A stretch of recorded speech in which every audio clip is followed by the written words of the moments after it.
people think the system, well, we are the system.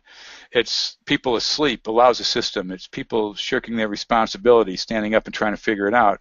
There is no easy answer other than just stand up and learn and try and, expand your mind, turn the football off, whatever.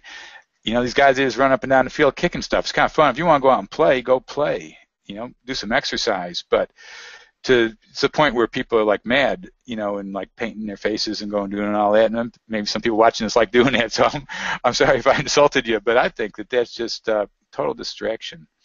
Bullshit. And I've been there myself. I mean, I grew up in Chicago. I used to love going to, even though the teams always lost when I was there. The Bulls always sucked when I was there, and the Cubs. But I love going to Cubs Park because you could sit because they didn't have lights, and you could sit in the sun and watch a game and enjoy it. So I'm not really knocking it in that sense, but when it becomes obsessive, when the big game overtakes people's ability to know what's happening in the world, if you know if you're well aware of dynamic happenings on Earth and in space, and you want to take some time out and watch a game, well, go ahead. But if you don't have a clue, and like your entertainment is watching TV game, I went out to this nice poetry reading thing last night, but people in some of the conversations after, people were talking about Game of Thrones and stuff. I'm like, God, people actually watch that stuff. Distraction, bread and circuses to keep everybody distracted. It is spiritual, and those distractions are anti-spiritual distractions, intentionally put there to prevent you from using your mind properly. That's why they call it programming. So you can go watch a program, or you can make your own and figure it out. And is that they've fixed our growth, our maturity. You're fixed about the age of 15 for the rest of your life. That's how it seems. I'm not kidding either. That's how people are fixed. The guys are the same. Sports. Till the day they die, they're watching sports. They're watching international corporations that own massive sports teams where guys are paid millions of bucks each per year for throwing or kicking a ball around. Something children do. Something you grow out of as you grow up. And they knew they'd do this because H.G. Wells talked about it a long time ago.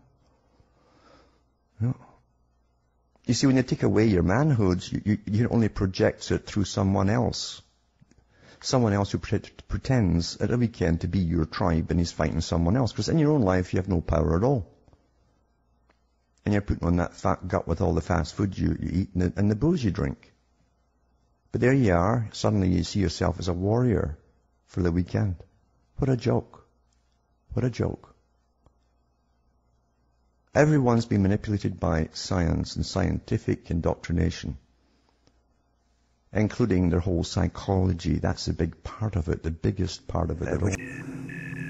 Wrote about the kind of culture and the changes of culture over a 100-year period that they would actually design, implement, and bring in. And H.G. Wells talked about it too. He talked about arenas. He says arenas could be put up across the world for sports, for instance. Now, at that time, sports was something that children, school children were into. Adults became adults and got onto adult things. So it was unimaginable at the time that people could actually believe that there was even a need for adult sports and entertainment, never mind having arenas built across the world. But he said we can do this and foist basically a sports culture for the males. Using a tribal system, we're all tribal to an extent. That's why we even bother to vote for a tribal leader. This is well understood. That's why we're supplied with these leaders. And because the average man was to become more disengaged from his own destiny as the expert class arose, it was decided that the males would get their outlet basically, gradually becoming helpless as males through sports. Therefore, they'd have a tribal team they could identify with. They could cheer them on as though they were winning. In their own personal lives, they were getting nowhere. They were getting disenfranchised in a sense as experts took over decision-making for them in all kinds of fields. So this was psychology at use, planned before they even implemented the sports. When radio came along, of course, they used that to the maximum.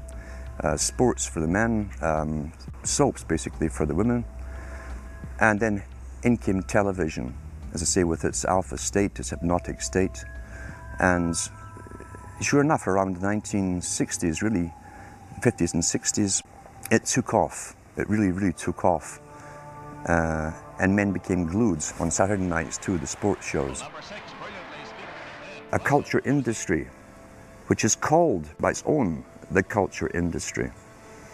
The Soviet Union had a department called the culture industry. Their actors and directors were called the cultural leaders, because they would, like a computer, people are like computers, all you have to do is keep giving them new updates every so often, and you can change an entire country or a nation or a block of nations who are all getting the same upgrades at the same time along certain paths. Today we call it political correctness. Most people want to belong to their peer group. They want to be the same as everyone else when it comes to opinions. In fact, they judge their own personal sanity by bouncing ideas off their neighbours and friends who will answer back and agree on these same topics in kind. It doesn't matter if the topics or what you're given are facts or utter nonsense, as long as everyone agrees at the same time. You'll say, well, I'm sane, and your friends will all agree because they've had the same information given to them.